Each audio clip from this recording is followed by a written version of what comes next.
દાહોદ જિલ્લાના સંજેલી પોલીસ સ્ટેશનમાં નાણાકીય છેતરપિંડીનો કેસ સામે આવ્યો। ફરિયાદી પાસેથી ₹3 લાખથી વધુની રકમ મેળવી છેતરપિંડી કરી હોવાનો આક્ષેપ છે।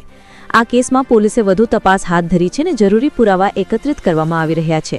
Bureau chief Sanjay Jaiswal, Mahisagar.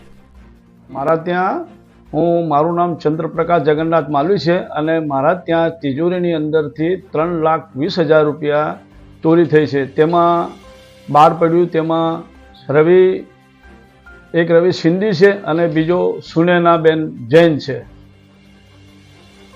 અને આ હકીકત છે। એ રાતના સમયે ભાણિયાને બોલાવતા અને કહેતા કે જા તારા મામાને ત્યાં કેટલા પૈસા છે, એટલે ભાણિયાને કે તને ધમકી આપતા, બધી ધમકી જાતની ધમકી આપી અને એને એમ કહેતા કે હું તને ચાવી આપું, માસ્ટર ચાવી છે મારી પાસે, ત્રણ છે, એ ચાવી આપીશ એટલે તારે જઈ અને ખોલી અને પૈસા લઈ આવવાના તારે। તદ ઉપરાંત ત્યાં તારા મામી કેટલા વાગે જાય છે? તો કે સાંજે 6 વાગે દુકાને જાય છે ઘર બંધ કરીને, તો તારે સંડાસનું બાનું લઈ અને ચાવી ખોલી અને આ તારે પૈસા કાઢી લાવવાના। પૈસા એના ત્યાં આપ્યા, છોકરાએ પેલીને આપ્યા, સુનેનાને। હા, અહીંયા પોલીસ આવી છે ઘરે અને પંચકેસ બી કર્યો છે અને FRI બી ફાટી ગઈ છે। રવિને પકડ્યો છે અને હજુ આગળ તપાસ ચાલુ છે।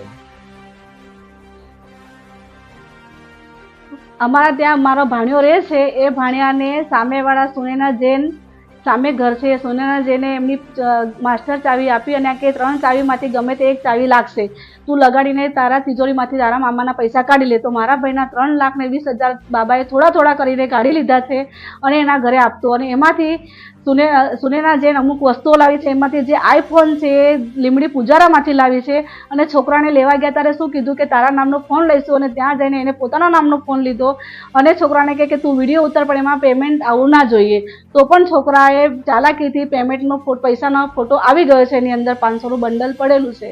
અને એમાંથી એક આરોપી છે, એનો રવિ દાસાણી, એનું એરેસ્ટ થયું છે અને જે એની હવે અમે FRI ફડાઈ છે અને એનું જે ચાલુ છે બધું જે કાર્યવાહી છે એ લોકો કરી રહ્યા છે, પણ જે મેઇન ગુનેગાર છે સુનેના જૈન હજુ ગિરફ્તાર થયા નથી।